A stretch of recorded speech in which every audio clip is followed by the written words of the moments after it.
Dans ce tuto peinture, on va apprendre ensemble à faire ce genre de socle. Ça, c'est le résultat final que j'ai pu avoir sur un de mes premiers essais. Donc on part sur des teintes bleutées un petit peu verdâtres par endroit. Parce que moi, j'aime bien qu'il y ait toujours un aspect quand même vert dans le bleu. Pas trop faire un bleu trop, on va dire, pacifique. Je préfère faire quelque chose de plus, on va dire, limite marécageux. Donc voilà, on va partir là-dessus. Et voilà ce que ça donne sur un aspect beaucoup plus simpliste. Sans les fioritures autour. Donc on a un petit morceau de dalle que vous pouvez utiliser. Alors ça c'est de l'impression 3D, mais vous pouvez très bien utiliser un morceau de liège pour faire une dalle de pierre. Ou tout simplement faire un socle entièrement à la résine. Donc la première étape pour faire nos socles, c'est de passer par cette étape-là. Donc là, mon socle a été donc recouvert avec cette petite pierre que vous pouvez bien évidemment remplacer par éventuellement un morceau de liège, hein, tout simplement. Là, on a sous-couché le tout avec du grès cire. Ce qu'on a fait derrière, c'est qu'on y a appliqué deux voiles de peinture contraste. Donc ça, c'est ce que ça donne quand il y a encore... on va y arriver avec la mise au point. Ça, c'est ce que ça donne quand il y a encore rien dessus. Et là, c'est ce que ça donne après deux couches. Donc de... Moi, je commence généralement avec un bleu-gris pas trop prononcé de Griff Charger Grey. Et je vais y mettre une première couche, puis une deuxième. Je vais vous montrer un petit peu comment ça s'applique. Mais ça s'applique directement depuis le pot. Il n'y a aucun truc technique là-dedans, hein, vous allez voir. C'est très très facile. Donc on commence avec le Griff Charger Grey on va y aller gaiement. C'est-à-dire qu'on va charger son pinceau là, même le pot en mode gros bourrin. Et donc sur notre socle qu'on a basé avec du grès cire, on va simplement... On n'a même pas mis de texture, hein, on n'a rien mis. Hein. On a pris le socle, on a collé nos pierres et on y a mis direct la sous-couche de grès cire. Hein. Aucune texture, rien du tout. Donc voilà, on met ça un petit peu partout sur le socle en essayant de ne pas faire des gros pâtés à des endroits.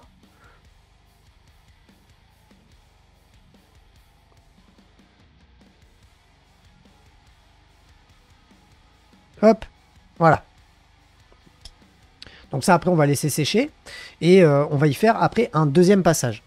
Une fois qu'on aura fait notre deuxième passage, on va se retrouver avec un socle qui va ressembler à ça.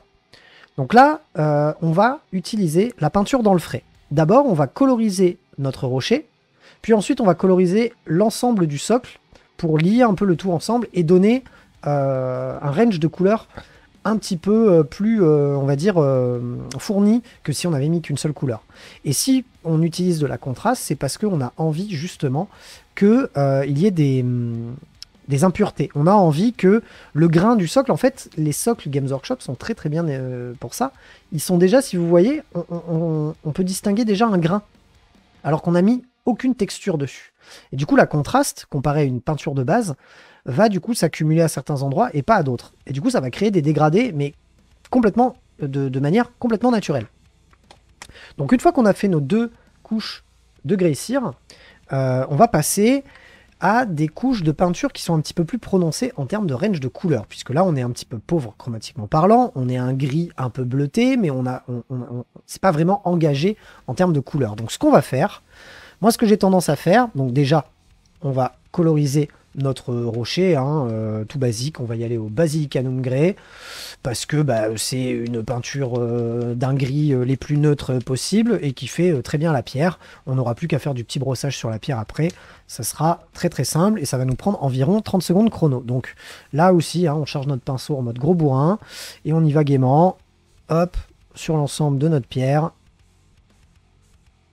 On essaye de pousser le pigment de manière à ce qu'il se répartisse un petit peu partout et qu'il n'y ait pas des zones trop noires comparées à d'autres. Hein. Donc on les tire une fois qu'on a placé notre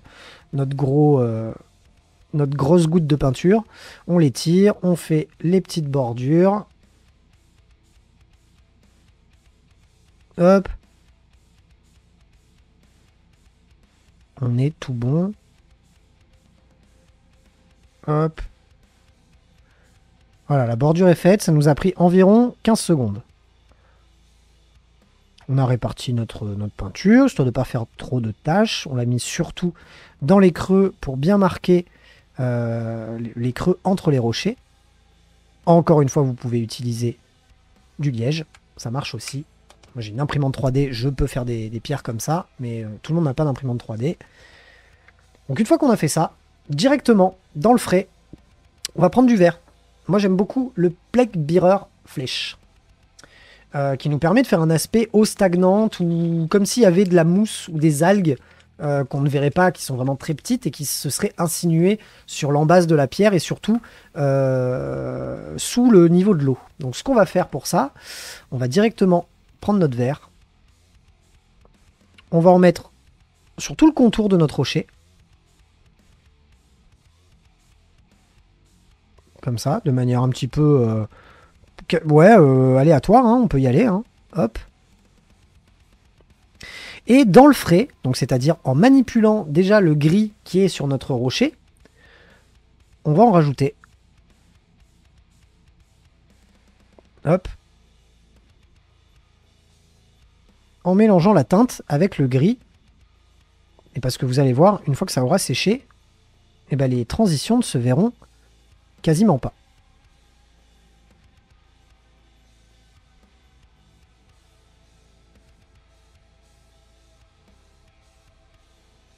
On est tout bon là-dessus.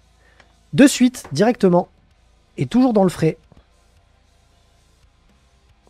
Moi, j'aime beaucoup, beaucoup, l'Aethermatic Blue et le Pilar Glaciers. Donc, je vais d'abord y mettre de l'Aethermatic Blue, que l'on va encore une fois travailler directement dans le frais. Bon, j'ai quand même, vous voyez, hein, j'ai quand même déchargé le verre du pinceau là-dessus pour pas non plus trop faire de mélange dans mes pots. Et là, directement dans le frais, avec ce qu'on a fait de verre, on va étirer l'embase de notre verre qu'on a mis à l'embase du rocher avec la Aethermatic Blue.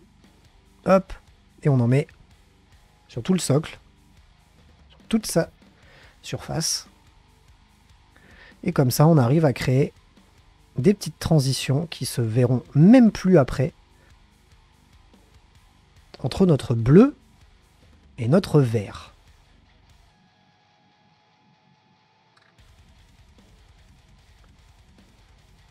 Et alors moi, ce que j'adore faire, c'est carrément rajouter du Pilar Glaciers.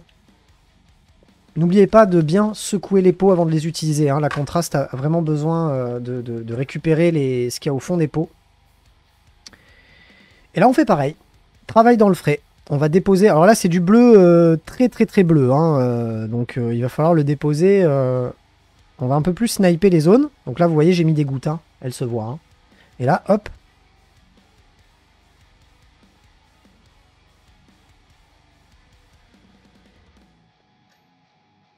On les noie dans le reste de notre socle. Bon là, comme on a quand même plusieurs couleurs, on nettoie bien son pinceau sur le sopalin, histoire de pas foutre la merde dans notre pot.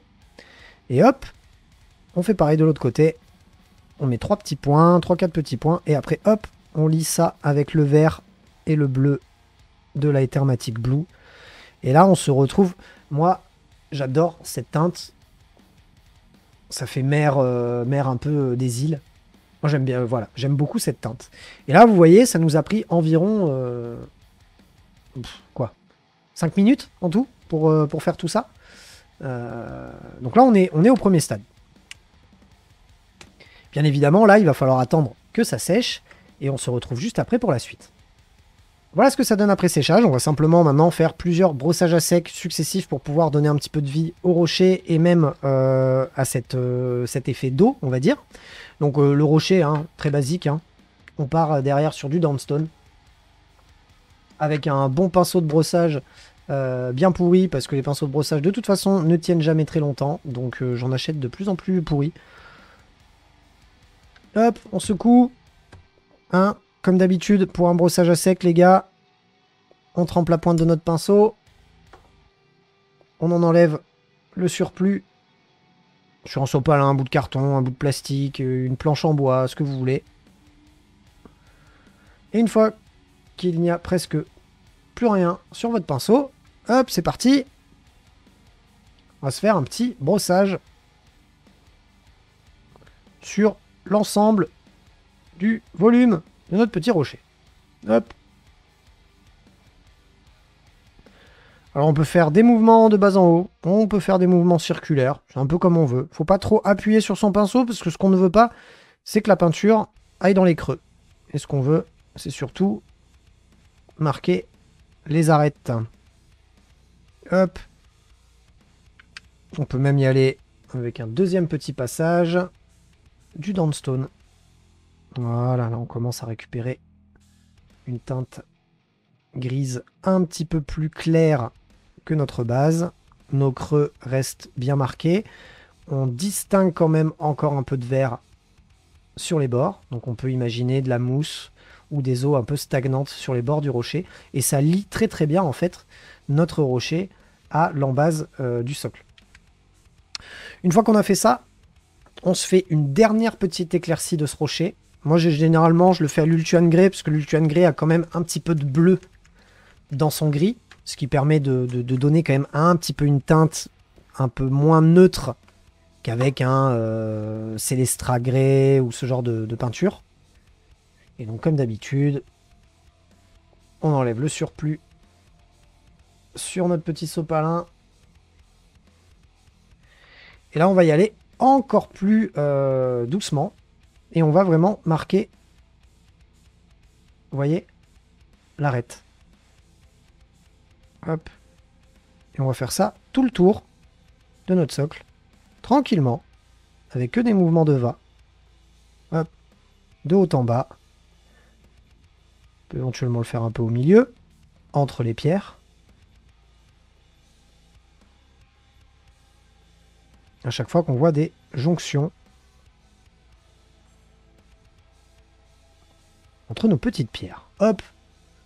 Voilà. Là, on se retrouve avec un rocher qui a quand même 3 teintes de gris, un peu de vert dans certains creux. On est pas mal. On est pas mal. Allez, on continue. Eh bien, maintenant, on va teindre un tout petit peu le contour de notre socle. Enfin, le contour de notre rocher.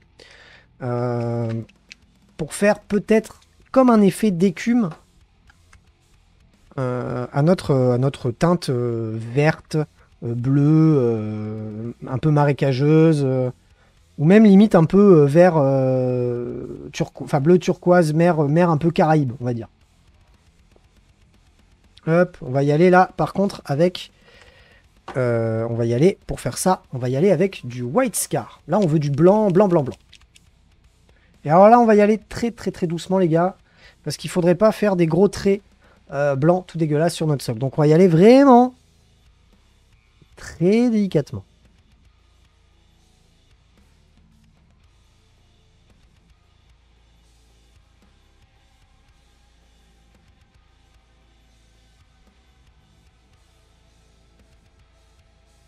Hop. Vous voyez, ce côté-là, comparé à ce côté-là, on a quand même du grain qui va ressortir blanc.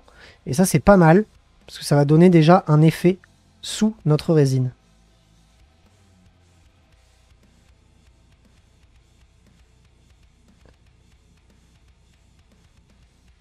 Hop. On est tout bon, les gars. Là, on en vient au moment fatidique. Voilà ce que ça donne une fois qu'on y a passé tous les brossages. Maintenant, bah, ça va être très très simple. On va simplement venir déposer notre résine. Pour ça, un pinceau ou un outil de modélisme que vous n'aurez pas peur de déglinguer, parce qu'un pinceau, la résine, il va pas du tout aimer. Donc maintenant, qu'est-ce qu'on prend? Moi, j'utilise généralement des matériaux venant de chez Aka, parce que j'ai de plus en plus de mal avec Green Stuff, etc. Je trouve que tout n'est pas spécialement d'une infime qualité, alors que là, sur Aka, tout ce que j'ai testé est vraiment génial. Donc moi, j'utilise celle-ci. Voilà. Le seul petit aspect parfois négatif, c'est que des fois, on peut avoir des bulles d'air qui peuvent un petit peu venir se caler dans votre résine. Et du coup, bah, pour les enlever, c'est un peu chiant. Au pire des cas, on cache la misère avec de l'écume enfin voilà, vous allez voir comment on gère ça justement. Donc on prend notre petite résine et là c'est très très simple. Hein. Faut pas avoir peur parce qu'elle est quand même très liquide, hein, mais faut pas avoir peur. On y va. Je vais en mettre sur tout le contour du socle. Il faut bien que votre rocher, il faut que le niveau en fait, si vous voulez, de votre résine vraiment aille au niveau du haut du rocher, quoi. On veut vraiment qu'il y ait de l'eau jusqu'en haut. Voilà. Là, on en a mis bien partout. On peut éventuellement à certains endroits, comme vous le voyez ici, hop, un petit peu pousser notre résine pour qu'elle vienne bien se caler dans certains endroits qui sont un peu moins accessibles avec le gros bec verseur de votre tube de résine. Et on n'a pas besoin d'en faire plus. Voilà, notre résine est posée.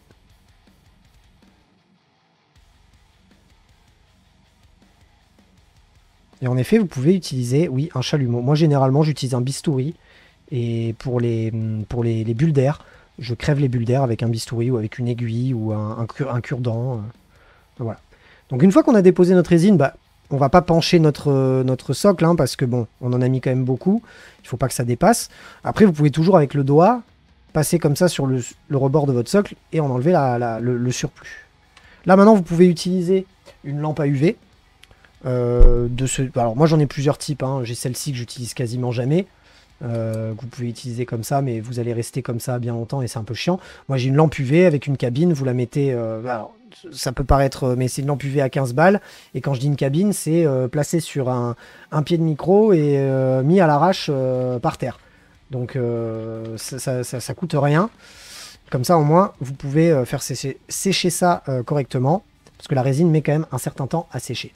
Et grosso modo, en fait, une fois que vous avez fait ça, parce que j'avais quand même prévu le coup, hein, je ne vais pas attendre que ça sèche pour vous montrer la suite, vous obtenez ce résultat-là. Bon, une fois que ça a séché, ça donne cet aspect-là. Qu'est-ce qu'on peut faire derrière? Eh bien, qu'est-ce qu'on peut faire? On peut très bien laisser ça comme ça, parce que, bah, mine de rien, l'effet d'eau et la résine est là. On a l'aspect brillant du niveau de l'eau. On a les petits dégradés en dessous de vert, de bleu, de turquoise.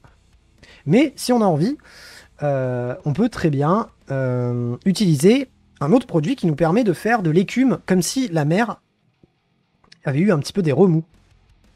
Et moi, j'utilise ça. Water Gel Effect acrylique. Donc là, c'est une autre type de résine qui, elle, par contre, a un aspect blanc. Alors je vous rassure, une fois qu'on l'aura appliquée, elle va sécher et elle va redevenir transparente. En fait, qu'est-ce que ça fait, cette pâte? En fait, ça donne du relief. Parce que là, votre résine est plate. Si par-dessus, vous faites un brossage, vous n'allez pas pouvoir faire un effet d'écume. Donc ce que vous allez faire,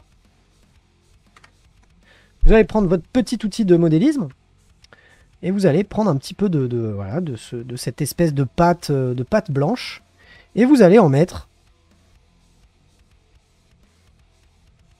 sur votre socle, comme vous avez envie. N'ayez pas peur, c'est blanc, vous vous dites que vous êtes en train de complètement niquer votre socle, mais vous inquiétez pas, en fait, cette résine-là, quand elle sèche, elle redevient incolore et totalement transparente.